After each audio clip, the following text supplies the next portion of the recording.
이란의 운명은 이미 정해져 있었습니다.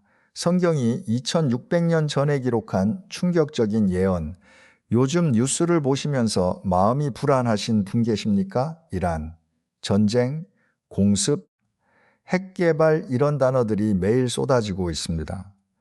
세상이 어디로 흘러가고 있는 건지, 우리 자녀들은 어떤 세상을 살게 되는 건지 걱정이 되실 수밖에 없습니다.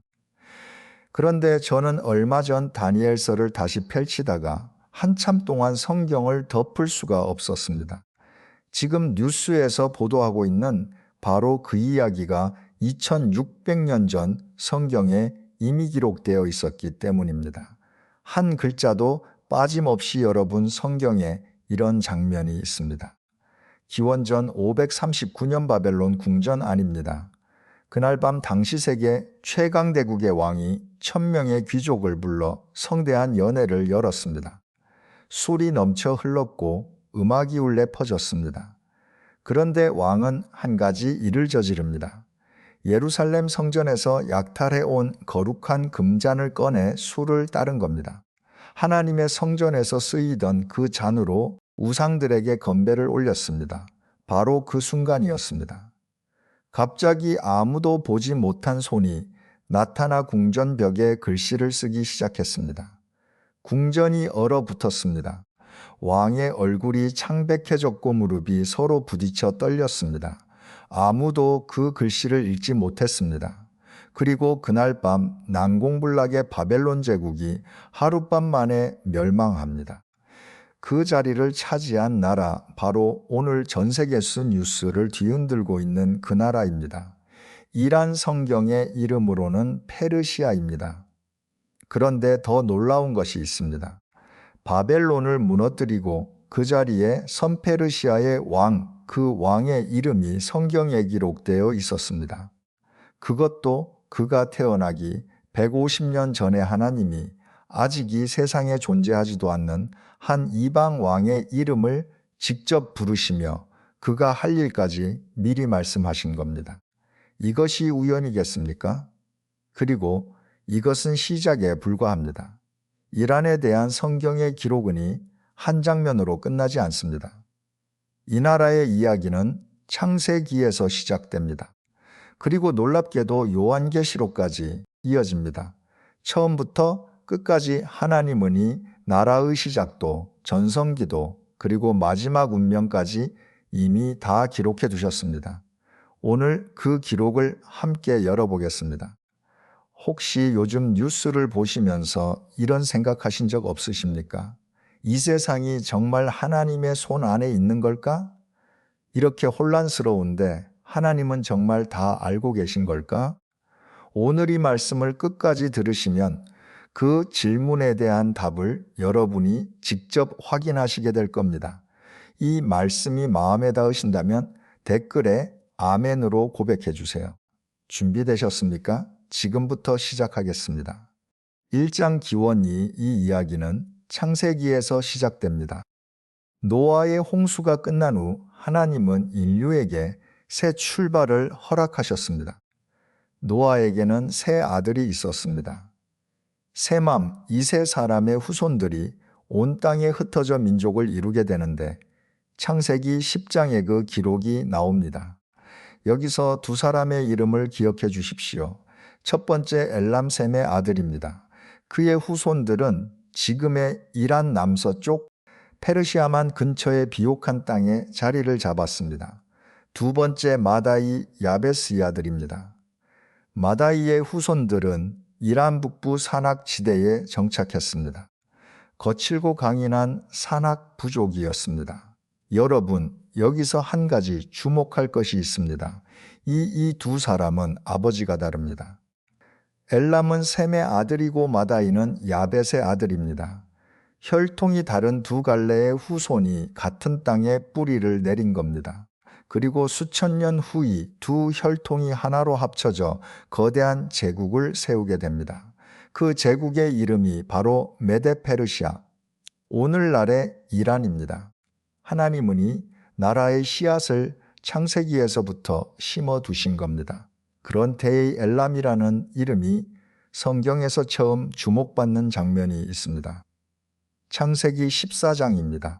성경에 기록된 최초의 국제전쟁이 2장에 나옵니다. 엘람의 왕 그돌라오멜이 동방의 왕 4명과 연합하여 가나안 땅을 침공합니다. 도시들을 짓밟고 사람들을 사로잡아갔습니다. 여러분, 엘람이 성경에 처음 부각되는 이 장면에서 이미 강대국으로 등장하고 있는 겁니다.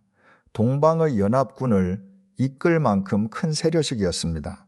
그런데 그 포로들 가운데 아브라함의 조카 롯이 있었습니다. 소식을 들은 아브라함이 어떻게 했겠습니까? 가만히 있지 않았습니다. 아브라함은 자기 집에서 훈련시킨 사병 318명을 이끌고 밤에 기습 공격을 감행합니다. 창세기 14장 15절에서 16절입니다. 밤에 그 종들을 나누어 그들을 치고 다메섹 왼편 호바까지 쫓아가서 모든 빼앗겼던 재물과 자기 조카 롯과 그의 재물과 또 부녀와 사람들을 다 찾아왔더라. 동방인의 왕이 연합한 대군을 상대로 고작 318명이 승리한 겁니다. 이란의 이름이 성경에 처음 기록된 바로 그 자리에 하나님의 주권도 함께 기록되어 있었습니다. 이 나라의 시작부터 하나님의 손길이 다 있었던 겁니다. 이후 엘람과 마다이의 후손들은 역사 속에서 조용히 힘을 키워갑니다. 부족에서 왕국으로, 왕국에서 제국으로 우상을 섬기는 이방 민족이었지만 하나님의 계획 밖에 있었던 건 아닙니다. 하나님은 이미 나라를 위한 계획을 갖고 계셨습니다. 그리고 이 두 혈통이 하나에서 제국이 되기도 전에 그 제국의 흥망성쇠를 미리 보여주신 사람이 있습니다. 바벨론의 포로로 끌려간 한 소년이었습니다. 2장 예언. 예루살렘이 무너졌습니다. 성전이 불에 탔습니다. 수많은 백성이 바벨론으로 끌려갔습니다. 그 포로들 가운데 아직 어린 소년이 하나 있었습니다. 다니엘입니다. 다니엘은 바벨론 왕궁 한복판으로 끌려갔습니다. 이방의 음식, 이방의 교육, 이방의 신들 한가운데서 살아야 했습니다. 조국은 멸망했고 성전은 재더미가 됐고 가족은 뿔뿔이 저어졌습니다. 그런데 이 소년은 흔들리지 않았습니다. 하나님은 이 소년에게 놀라운 은사를 주셨습니다. 꿈을 해석하고 환상을 보고 아직 일어나지 않은 미래를 내다보는 능력이었습니다. 그리고 그 능력이 처음 드러나는 순간이 옵니다. 바벨론의 왕 느부갓네살이 어느 날 밤 꿈을 꿉니다. 잠에서 깬 왕의 얼굴이 하얗게 질려 있었습니다. 거대한 신상에서 있는 꿈이었습니다. 머리는 금, 가슴과 두 팔은 은, 배와 넓적 다리는 옷, 종아리는 쇠, 발은 쇠와직이 섞여 있었습니다. 왕은 명령합니다. 이 꿈이 무엇인지 그리고 그 해석이 무엇인지 말하라. 그런데 조건이 있었습니다. 꿈의 내용을 먼저 말하지 않고 신하들이 스스로 꿈의 내용과 해석을 모두 알아맞혀야 한다는 겁니다. 바벨론의 지혜자들, 점술가들, 학자들 아무도 해내지 못했습니다. 왕은 분노했고 바벨론의 모든 지혜자를 죽이라는 명령을 내립니다. 그때 다니엘이 나섭니다. 다니엘서 2장 27절에서 28절. 다니엘이 왕 앞에 대답하여 이르 대왕이 물으신 바 은밀한 것은 지혜자 나술객이나 박수나 점쟁이가 능히 왕에게 보일 것이 아니라 오직 은밀한 것을 나타내시리는 하늘에 계신 하나님이시라. 다니엘은 왕이 꾼 꿈을 정확히 묘사했습니다. 그리고 그 해석을 선포합니다. 왕이여, 금머리는 바로 당신입니다. 바벨론입니다. 그 다음에 당신보다 못한 나라가 일어날 것입니다. 다니엘서 2장 39절. 왕의 후에 왕만 못한 다른 나라가 일어날 것이요. 여러분이 은으로 된 가슴과 두 팔. 이것이 바로 바벨론 다음에 올 제국에 대한 예언입니다. 가슴은 하나인데 팔이 둘입니다. 하나의 제국이지만 두 세력이 합쳐진 나라라는 뜻입니다. 메대와 페르시아 오늘날의 이란입니다. 그런데 두 팔의 크기가 같지 않았습니다. 시간이 지나면서 페르시아가 메대를 압도하게 됩니다. 성경은 이것까지 정확하게 보여주고 있었습니다. 다니엘은 이후에 또 다른 환상을 봅니다. 다니엘서 7장에 기록된 네 짐승의 환상입니다. 혼돈의 바다에서의 말이 짐승이 올라오는데 두 번째 짐승이곰이었습니다. 다니엘서 7장 5절. 또 보니 다른 짐승 곧 곰과 같은 것이 일어나니 것이 한쪽을 들었고 그 입의 사이에는 새 갈비대가 물려 있더라. 한쪽으로 기울어진 곰 페르시아 가메대를 지배하게 될 것을 보여주는 겁니다. 입에 물린 세 개의 갈비대 페르시아가 정복하게 될 새 나라입니다. 리디아, 바벨론, 이집트 역사는 이 예언 그대로 이루어졌습니다. 페르시아는 소아시아의 리디아 왕국을 먼저 정복했고 그 다음 바벨론을 무너뜨렸고 마지막으로 이집트까지 손에 넣었습니다. 갈빗대가 하나씩 뽑힌 겁니다. 여러분, 지금 우리가 보고 있는 것은 단순한 고대 역사가 아닙니다. 하나님이 수백 년 전에 미리 그려놓으신 설계도입니다. 다니엘서 8장에 더 선명한 환상이 기록되어 있습니다. 다니엘이 울라이 강가에서 환상을 봅니다. 눈앞에 뿌리 두 개 달린 수양 한 마리가 나타납니다. 이 수양이 서쪽으로, 북쪽으로, 남쪽으로 받아서 당할 짐승이 하나도 없었습니다. 다니엘서 8장 20절에서 하나님이 직접 해석해 주십니다.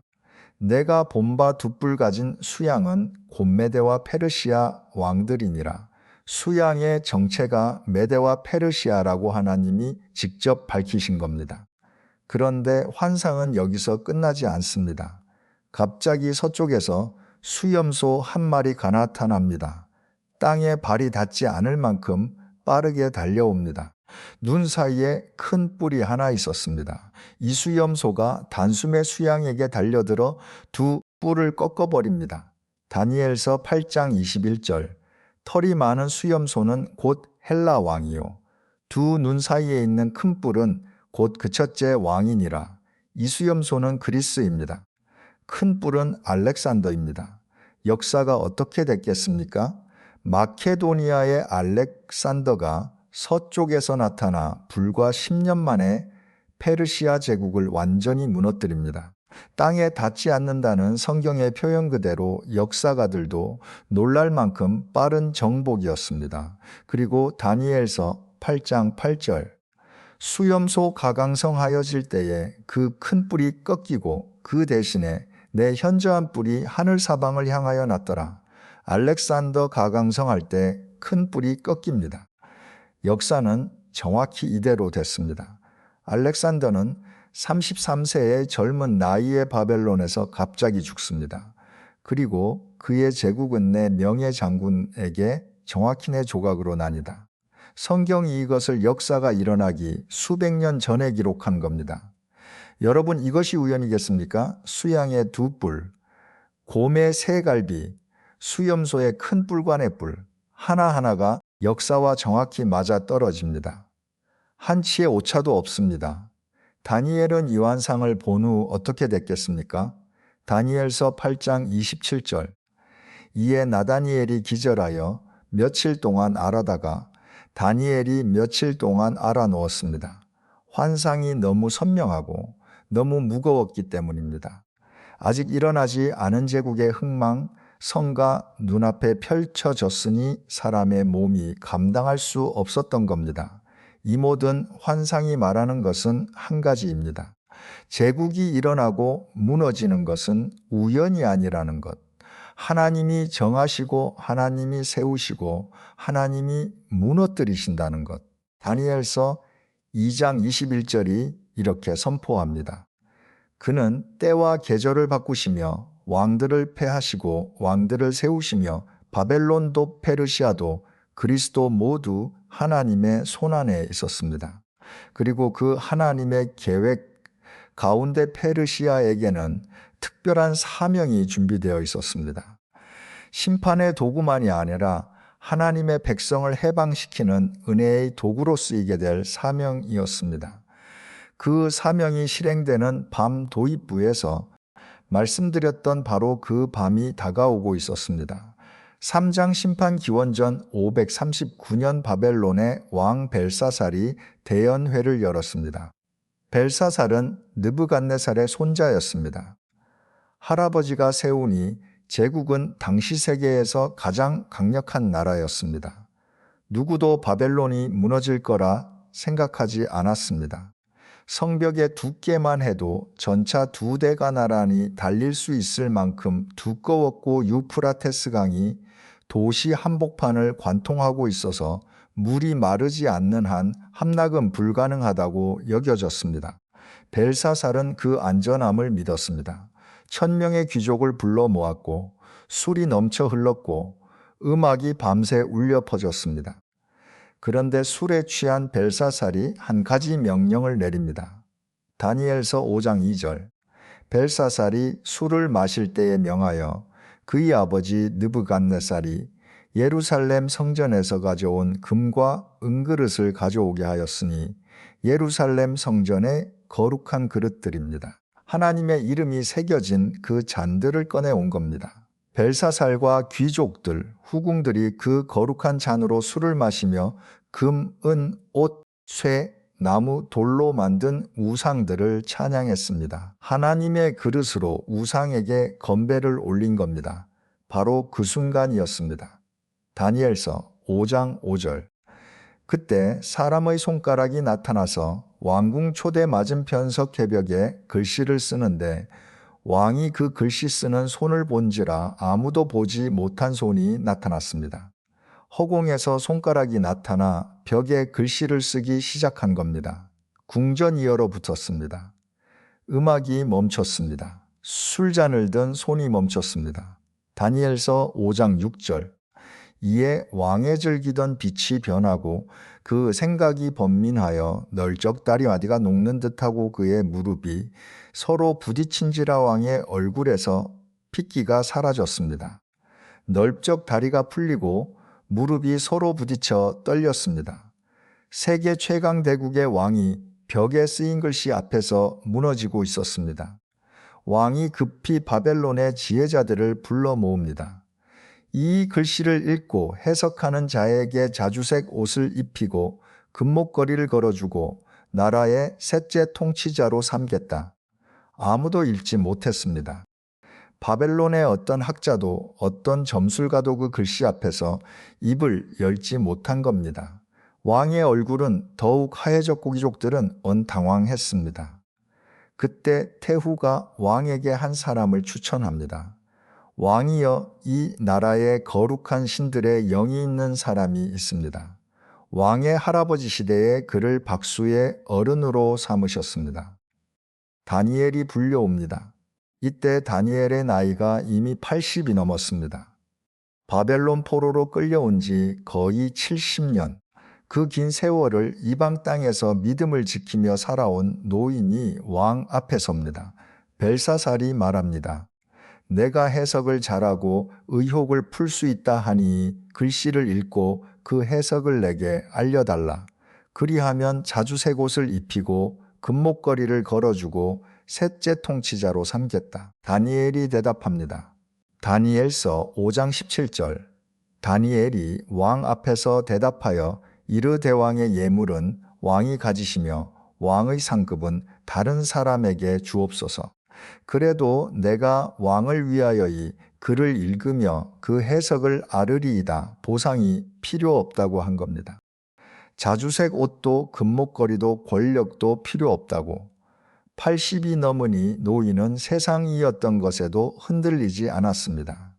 그리고 다니엘은 먼저 왕에게 그의 할아버지 느부갓네살의 이야기를 들려줍니다.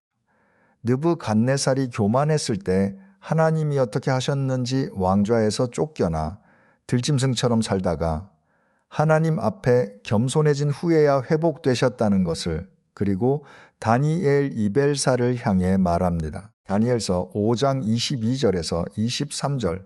벨사살이여, 왕은 그의 아들이 되어서 이것을 다 알고도 아직도 마음을 낮추지 아니하고 도리어 자신을 하늘의 주제보다 높이며 그의 성전 그릇을 왕 앞으로 가져오게 하여 왕과 귀족들과 왕비들과 후궁들이 다 그것으로 술을 마시고 다 알고도 마음을 낮추지 않았다. 할아버지가 겪은 것을 뻔히 알면서도 하나님을 무시했다. 거룩한 그릇으로 우상에게 건배까지 올렸다. 다니엘이 마침내 벽에 글씨를 입습니다. 메네메네의 대겔 우바르신 다니엘서 5장 26절에서 28절 메네는 하나님이 왕의 나라의 날수를 세어서 그것을 끝나게 하셨다 하며, 대겔은 왕을 저울에 달아보니 부족함이 보였다 하며, 베레스는 왕의 나라 가남이어서 메대와 페르시아 사람에게 준바되었다 함이니이다. 하나님이 나라의 날수를 세셨다. 저울에 달아보니 부족하다. 이 나라가 나뉘어 메대와 페르시아에게 넘어간다. 여러분이 글씨가 벽에 쓰인 바로 그 시각, 바벨론 성벽 바깥에서는 이미 일이 벌어지고 있었습니다. 페르시아의 왕 고레스의 군대가 놀라운 작전을 실행하고 있었던 겁니다. 바벨론의 성벽은 난공불락이었습니다. 정면으로는 뚫을 수 없었습니다. 고레스는 도시 한복판을 관통하는 유프라테스 강에 주목합니다. 그리고 상류에서 강물의 흐름을 돌려버립니다. 강바닥이 드러났습니다. 페르시아 군대는 마른 강바닥을 따라 조용히 성 안으로 들어갑니다. 그날 밤 바벨론의 성문은 잠겨 있지 않았습니다. 연회에 취해 아무도 성문을 지키지 않았던 겁니다. 이사야 선지자가 수백 년 전에 이미 이것을 예언해 두었습니다. 이사야 45장 1절, 여호와께서 그의 기름 부음을 받은 자 고레스에게 이같이 이르시되 내가 그의 오른손을 잡고 그 앞에 열국을 항복하게 하며 내가 왕들의 허리를 풀며 그 앞에 문들을 열어서 닫지 못하게 하리라. 그 앞에 문들을 열어서 닫지 못하게 하리라.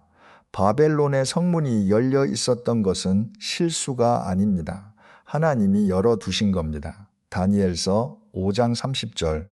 그날 밤에 갈대야 왕 벨사살이 죽임을 당하였고 벨사살은 그 자리에서 죽었습니다. 벽에 글씨가 나타난 바로 그 밤 세계 최강 바벨론 제국이 하룻밤 만에 멸망한 겁니다. 그리고 그 자리에 페르시아가 섰습니다. 여러분, 다니엘은 이 모든 것을 지켜보았습니다. 바벨론의 포로로 끌려온 소년이 70년이 지나 80이 넘은 노인이 되어 자기가 예언했던 그대로 제국이 무너지는 것을 두 눈으로 목격한 겁니다. 느부갓네살의 꿈에서 은으로 된 가슴을 해석했던 바로 그 사람이 그 은혜의 제국이 금의 제국을 대체하는 순간에서 있었습니다. 하나님의 말씀은 한 글자도 땅에 떨어지지 않았습니다.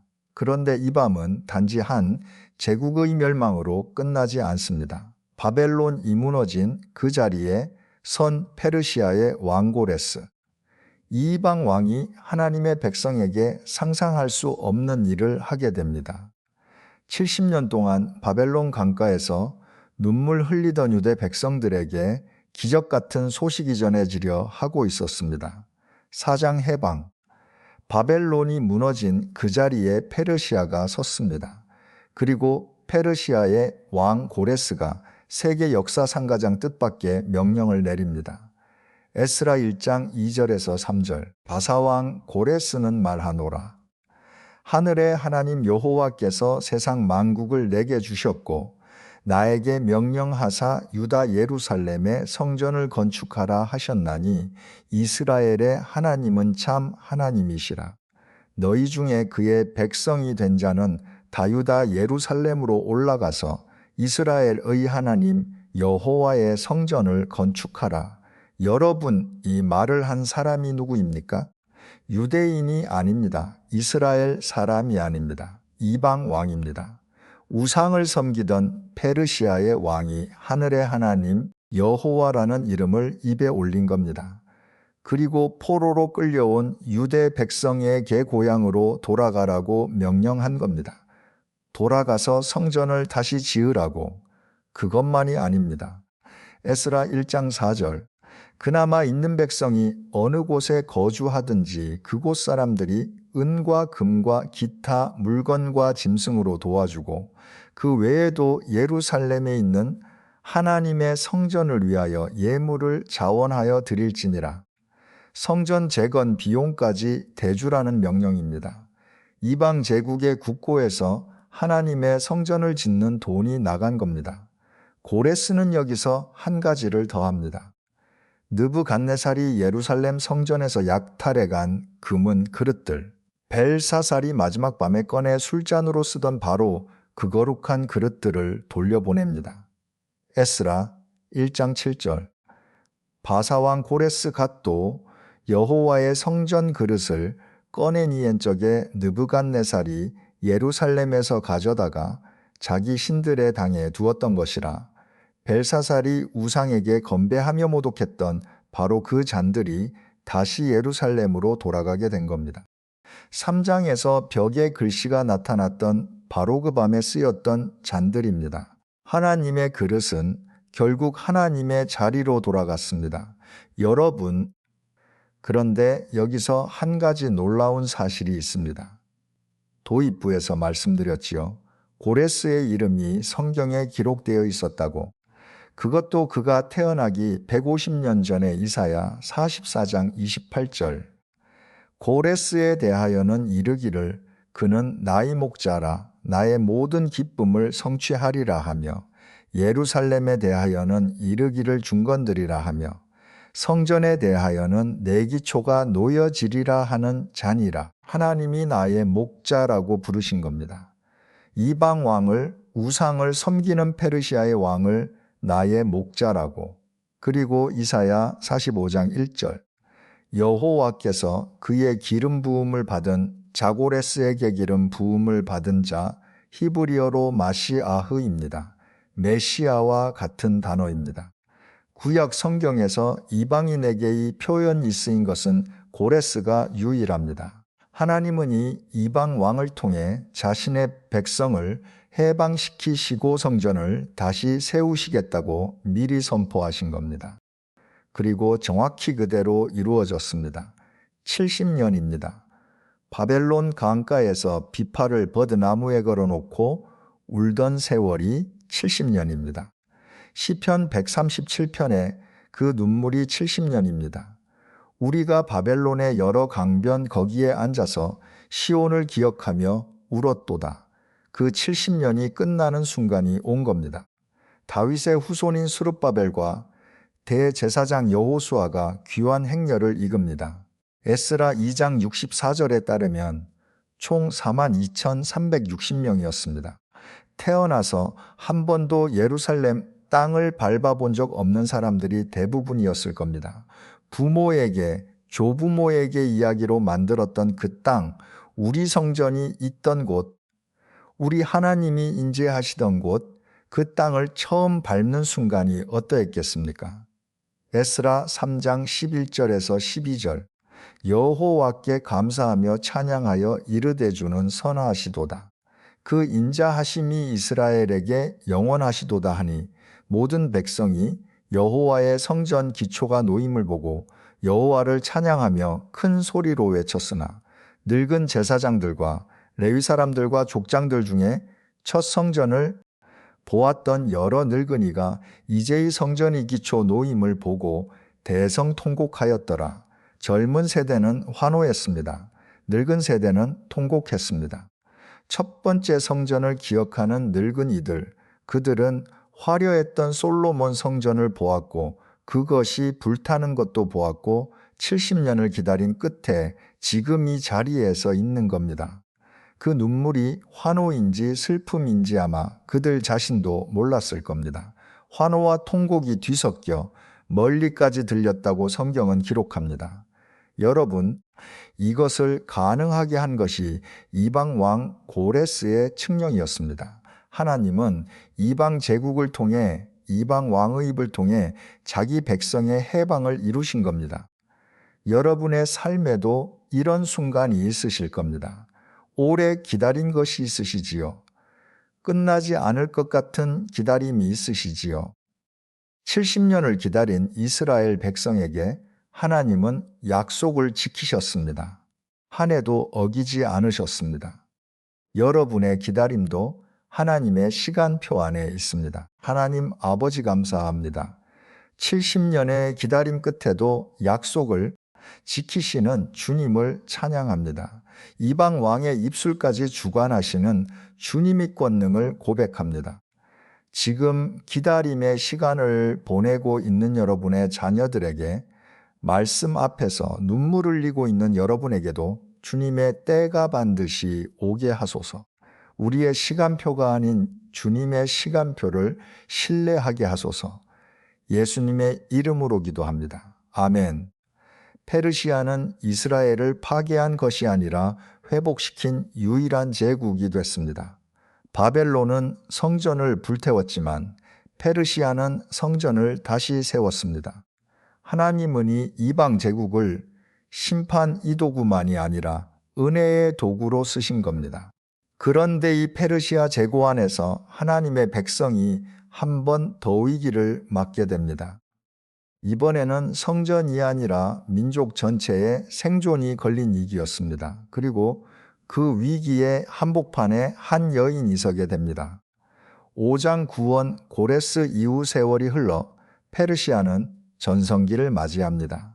아하수에로 왕의 시대 인도에서 구스까지 127국의 지방을 다스리는 거대한 제국이었습니다. 왕궁은 엘람의 중심 도시 수산에 있었습니다. 아하수에로 왕이 180일 동안 성대한 연회를 열었습니다. 반년 동안 이어진 잔치입니다. 제국의 부요함을 과시하기 위한 자리였습니다. 연회의 마지막 날 술에 취한 왕이 왕비 와스티를 불러 그녀의 아름다움을 귀족들 앞에 자랑하려 합니다. 와스티가 거절합니다. 왕은 모욕을 당했다고 여기고 와스디를 폐위시킵니다. 그리고 전국에서 가장 아름다운 처녀들을 왕궁으로 불러 모아 새 왕비를 뽑게 됩니다. 그 가운데 한 소녀가 있었습니다. 히브리 이름은 하다, 페르시아 이름은 에스더은 유대인이었습니다. 바벨론 포로 시절 끌려온 유대인이 후손이었습니다. 부모를 일찍 여의고 사촌 오빠 모르드게의 손에서 자랐습니다. 에스더서 2장 7절, 이 소녀의 용모가 곱고 아리따우니라. 그의 부모가 죽은 후에 모르드게 가작이 딸같이 양육하였더라. 에스더는 왕의 마음에 들어 왕비로 세워집니다. 자신이 유대인이라는 사실은 숨긴 채이 모든 것이 우연처럼 보이지만 하나님의 손이 보이지 않는 곳에서 움직이고 계셨습니다. 에스더서에는 하나님이라는 단어가 한 번도 나오지 않습니다. 66권 중 유일하게 하나님의 이름이 등장하지 않는 책입니다. 그런데 읽으면 읽을수록 모든 장면 뒤에 하나님의 손길이 보입니다. 와스디가 폐위된 것도 에스더가 뽑힌 것도 모르드게 국문 앞에 앉게 된 것도 아무것도 우연이 아니었습니다. 그런데 궁 안에 한 사람이 있었습니다. 하만 아각 사람 함무다의 아들입니다. 아각은 아말렉 족속의 왕이었습니다. 아말렉은 이스라엘의 오랜 원수였습니다. 하만은 왕다음으로 높은 자리에 올랐고 모든 신하가 그 앞에 엎드려 절하도록 명령이 내려졌습니다. 모르드기가 절하지 않았습니다. 유대인은 하나님 외에 누구에게도 절하지 않기 때문입니다. 하만은 분노했습니다. 모르드의 한 사람만 벌하는 것으로 능성에 차지 않았습니다. 에스더서 3장 6절, 하만이 모르드게 민족을 아는 고로 모르드게만 죽이는 것이 경하다 하고 아하수에로에 온 나라에 있는 유다 사람 곧 모르드게의 민족을 다 멸하고자 하더라. 민족 말살 계획을 세운 겁니다. 하만은 왕에게 가서 이렇게 말합니다. 왕국 전역에 이상한 민족이 있습니다. 왕의 법을 따르지 않는 족속입니다. 이 민족을 그대로 두는 것은 왕에게 이로울 것이 없습니다. 왕은 하만의 말을 믿었습니다. 왕의 인장이 찍힌 조서가 전국 127개 지방으로 보내집니다. 아달월 13일 모든 유대인을 남녀노소 불문하고 죽이라는 명령이었습니다. 에스더서 3장 13절. 한날 곧 12째 달 아달월 13일에 젊은 이와 늙은 이와 어린아이와 분녀를 다 죽이고 돌육하고 진멸하고 그 재산을 탈취하라 하였고 한날에 민족 전체가 사라지게 된 겁니다. 공포가유대 공동체를 덮쳤습니다. 모르드게가 에스더에게 급히 전가를 보냅니다. 왕에게 나아가 민족을 구해달라고 에스더가 대답합니다. 에스더서 4장 11절. 왕의 남녀를 막론하고 부름을 받지 아니하고 안뜰에 들어가는 자에게는 오직 죽이는 법이 있을 뿐이요. 다만 왕이 그에게 금규를 내밀어야 살 수 있나이다. 이제 내가 부름을 받지 못한 지 이미 30일이라 하니 왕이 부르지 않았는데 나아가면 죽습니다. 금규를 내밀지 않으면 죽음입니다. 왕비라 해도 예외가 없었습니다. 그리고 왕이 에스더를 부르지 않은 지 이미 30일이 지났습니다. 왕의 마음이 어디에 있는지 알 수 없는 상황이었습니다. 모르드게가 다시 말합니다. 에스더서 4장 14절. 이때에 내가 만일 잠잠하여 말이 없으면 유다인은 다른 데로 말미암임과 구원을 기드려니와 너와 내 아버지 집은 멸망하리라. 내가 왕 후의 자리를 얻은 것이 이때를 위함이 아닌지 누가 알겠느냐? 이때를 위함이 아닌지 누가 알겠느냐? 에스더가 왕비가 된 모든 과정이 바로 이 순간을 위한 것이었을 수 있다는 겁니다. 에스더가 결심합니다. 에스더서 4장 16절. 당신은 가서 수산에 있는 유다인을 다 모으고 나를 위하여 금식하되 밤낮 3일을 먹지도 말고 마시지도 마소서. 나도 나의 시녀와 더불어 이같이 금식한 후에 규례를 어기고 왕에게 나아가리니 죽으면 죽으리이다. 죽으면 죽으리이다. 이 한마디에 모든 것이 담겨 있습니다. 두려움도 있었을 겁니다. 떨림도 있었을 겁니다. 왕비의 옷 아래로 무릎이 떨렸을 겁니다. 벨사살이 벽이 글씨 앞에서 떨었듯이 에스더도 떨었을 겁니다. 차이가 있다면 벨사살은 심판 앞에서 떨었고 에스더는 사명 앞에서 떨었다는 것입니다. 3일간의 금식이 끝났습니다.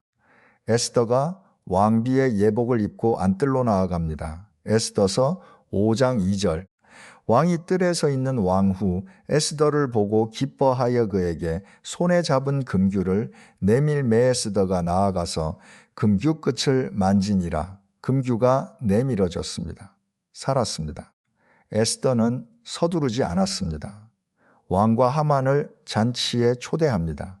한 번이 아니라 2번 하나님의 때를 기다린 겁니다. 그리고 2번째 잔치에서 에스더가 마침내 진실을 말합니다. 에스더서 7장 3절에서 4절. 왕후 에스더가 대답하여 이르되 왕이여 내가 만일 왕의 목전에서 은혜를 입었고 왕이 좋으시면 내 소원대로 내 생명을 내게 주시고 내 요구대로 내 민족을 내게 주소서. 나와 내 민족이 팔려서 죽임을 당하고 도육을 당하고 진멸을 당하게 되었나이다. 왕이 벌떡 일어납니다. 누가 감히 이런 짓을 했느냐? 에스더가 조용히 대답합니다. 에스더서 7장 6절. 에스더가 이르되 대적과 원수는 이 악한 하만이니이다. 하만의 얼굴이 하얗게 변합니다. 결말은 놀라운 반전이었습니다. 하만이 모르드게를 매달아 죽이려고 만들어 둔 장대, 높이가 50규빗, 양매에 달하는 그 장대에 하만 자신이 매달려 죽게 됩니다. 에스더서 7장 10절. 모르드게를 위하여 하만이 준비한 50규빗의 높은 장대에 하만을 다른 이왕에 녹아 풀리니라. 자기가 파남정에 자기가 빠진 겁니다. 자기가 세운 장대에 자기가 매달린 겁니다. 그리고 멸망의 날로 정해졌던 아달월 13일, 그날은 오히려 유대인들이 자신을 지키고 승리하는 날이 됩니다. 여러분, 에스더는 아무런 군대도 없었습니다. 무기도 없었습니다. 있었던 것은 기도와 금식, 그리고 죽으면 죽으리이다라는 각오 하나뿐이었습니다. 여러분에게도 지금 그런 순간이 있으실 수 있습니다. 앞이 보이지 않는 상황, 어떻게 해야 할지 모르는 순간, 내가 할 수 있는 것이 기도밖에 없다고 느끼는 때 에스더도 그랬습니다. 할 수 있는 것이 금식과 기도밖에 없었습니다.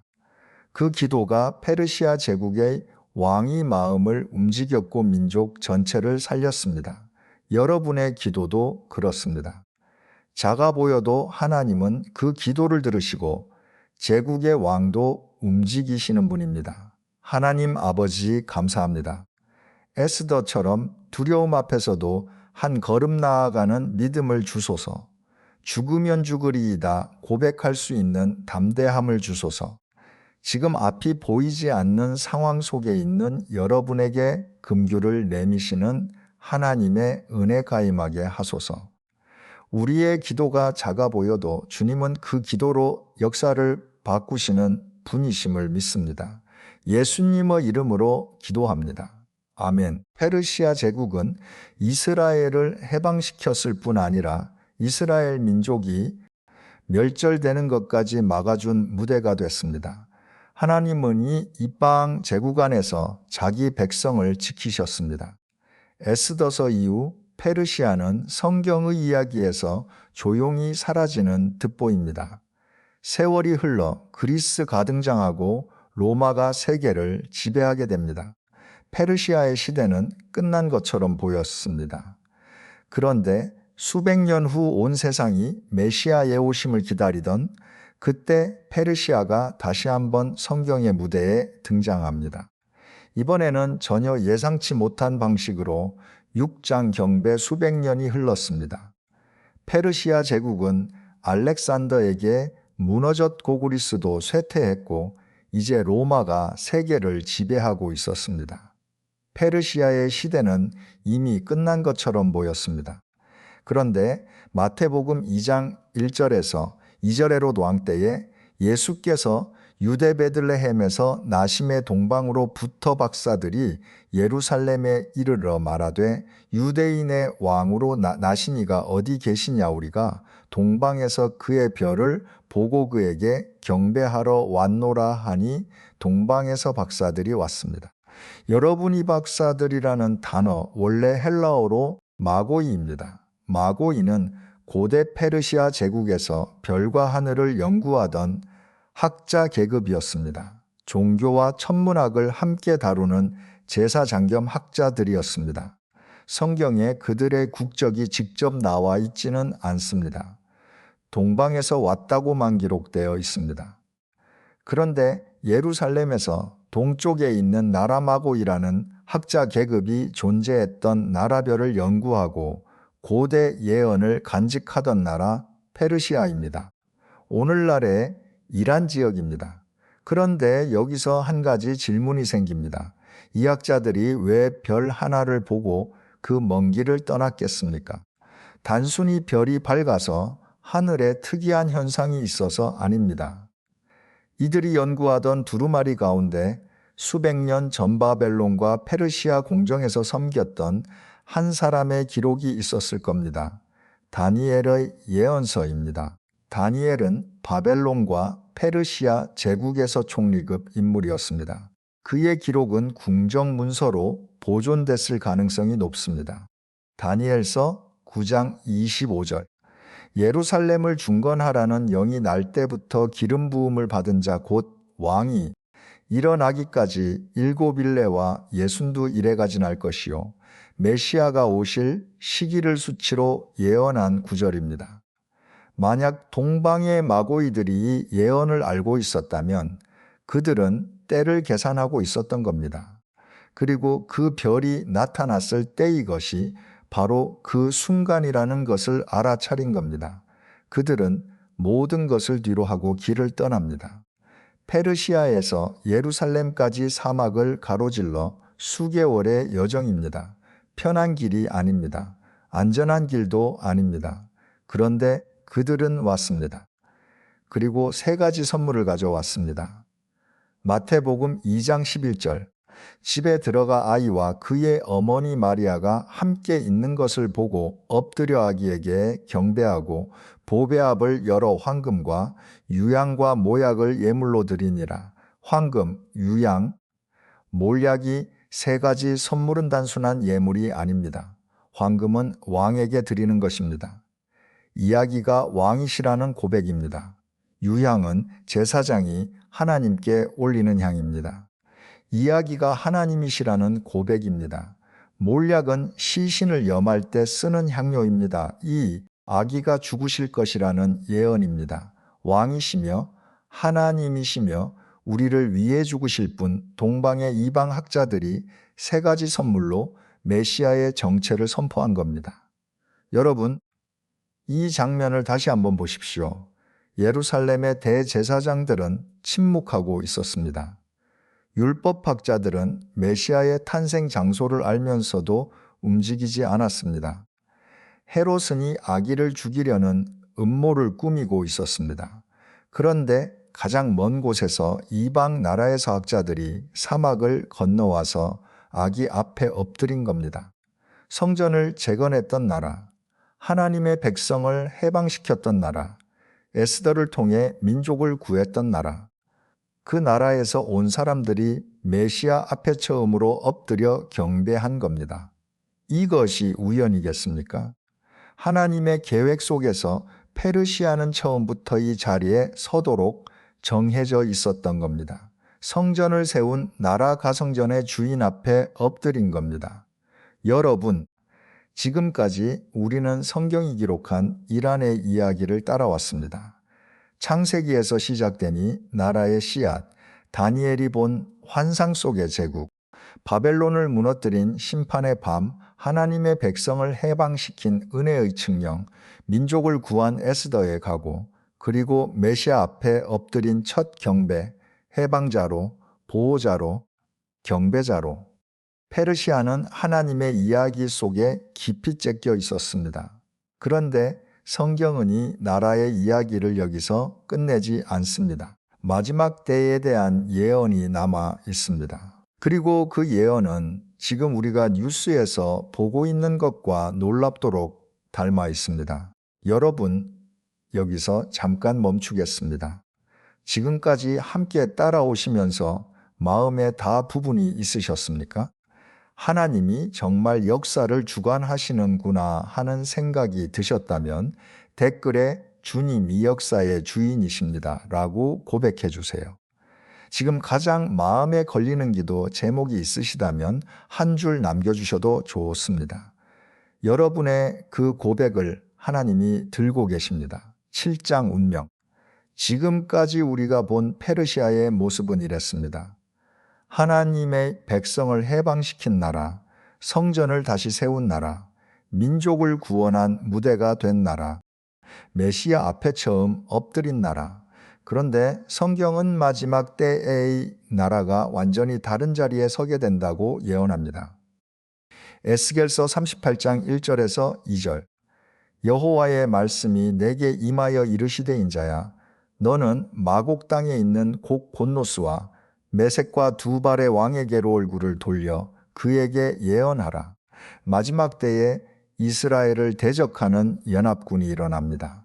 북방에서 곡이라는 인물이 이끄는 거대한 연합입니다. 그리고 에스겔서 38장 5절. 바사와 구스와 붓이 다 방패와 투구를 갖추고 그들과 함께하고, 여기서 바사가 바로 페르시아입니다. 오늘날의 이란입니다. 성전을 재건했던 나라가 마지막 때에는 하나님의 백성을 대적하는 연합군 가운데서 있는 겁니다. 해방자였던 나라가 적이 되는 겁니다. 여러분, 오늘날 이란을 보십시오. 이스라엘의 가장 큰 적대국 가운데 하나입니다. 핵 개발을 추진하고 있고 이스라엘 주변의 무장 조직들을 지원하고 있습니다. 그리고 이란과 러시아는 최근 긴밀한 군사적 협력 관계를 맺고 있습니다. 에스겔이 예언한 북방연합의 그림이 지금 우리 눈앞에서 그려지고 있는 겁니다.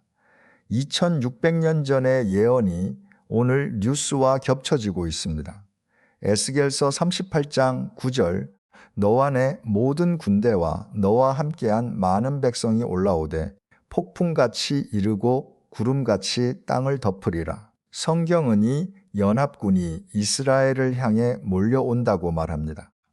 그런데 성경은 그 결말도 말하고 있습니다. 이 연합군은 성공하지 못합니다. 에스겔서 38장 22절에서 23절 내가 또 전염병과 피로 그를 벌하며 쏘아지는 폭우와 큰 우박덩이와 불과 유황을 그와 그의 모든 부대와 그와 함께 한 많은 백성에게 비처럼 내리니 이같이 내가 여러 나라의 눈앞에서 내 존대함과 내 거룩함을 나타내어 나를 알게 하리라. 하나님이 직접 개입하십니다. 여러분, 여기까지만 보면 이란의 이야기는 어둡게 끝나는 것처럼 보입니다.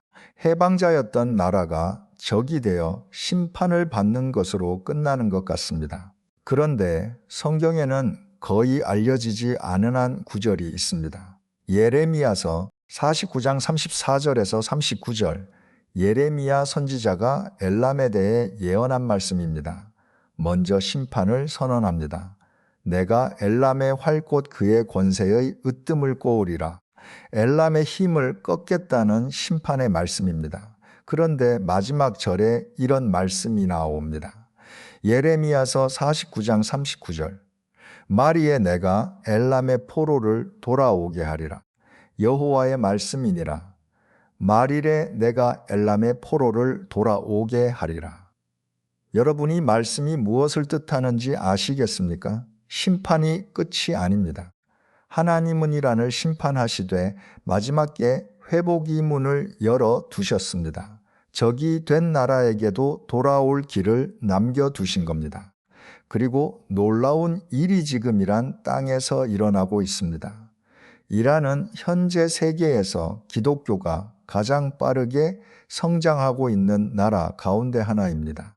정부가 복음을 막으려 할수록 교회를 탄압할수록 이란의 지하교회는 더 강하게 자라나고 있습니다. 수십만에서 100만 명에 이르는 비밀 그리스도인들이 이란 땅에 있습니다. 성경을 가지고 있다는 것만으로도 감옥에 갈 수 있는 나라에서 목숨을 걸고 예수님을 믿고 있는 사람들입니다. 많은 이란 성도들이 이렇게 고백합니다. 꿈에서 예수님을 만났습니다. 흰 옷을 입은 분이 나타나셔서 저를 부르셨습니다.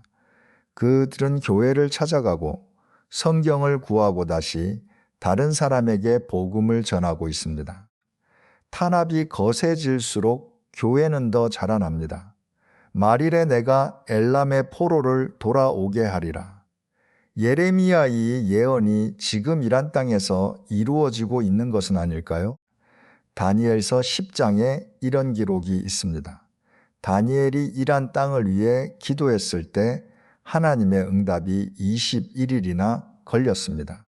기도한 첫날 응답이 떠났지만 보이지 않는 장벽이 그것을 21일 동안 막았던 겁니다. 다니엘서 10장 12절에서 13절 그가 내게 이르되 다니엘아 두려워하지 말라. 내가 깨달으려 하여 내 하나님 앞에 스스로 겸비하게 하기로 결심한 첫날부터 내 말이 들린 바 되었으므로 내가 내 말로 말미암아 왔느니라. 그런데 바사 왕국의 군주가 21일 동안 나를 막았으므로 이란 땅에는 그만큼 깊은 장벽이 있다는 뜻입니다. 쉬운 땅이 아닙니다. 그런데 다니엘은 기도를 멈추지 않았습니다. 21일 동안 기도를 멈추지 않았고 그 기도에 하나님이 응답하셨습니다. 지금 이란의 지하교회 성도들도 그렇게 기도하고 있습니다. 두꺼운 만큼 그 기도도 깊습니다. 그리고 하나님은 그 기도를 듣고 계십니다. 여러분, 하나님은 어떤 나라도 포기하지 않으십니다. 어떤 사람도 포기하지 않으십니다. 고레스를 나의 목자라 부르시고 이방 왕을 통해 성전을 세우신 하나님, 에스더를 왕비의 자리에 두시고 민족을 구하신 하나님, 동방의 학자들을 별로 인도하시어 메시아 앞에 엎드리게 하신 하나님, 그 하나님이 지금도 이란 땅에서 일하고 계십니다. 심판 뒤에도 회복을 약속하시는 하나님, 적이 된 나라에게도 돌아올 길을 남겨두시는 하나님, 이것이 성경이 기록한 이란의 운명입니다. 통합 기도문, 하나님 아버지, 오늘 성경을 통해 보여주신 놀라운 진리, 앞에 경외함으로써 있습니다.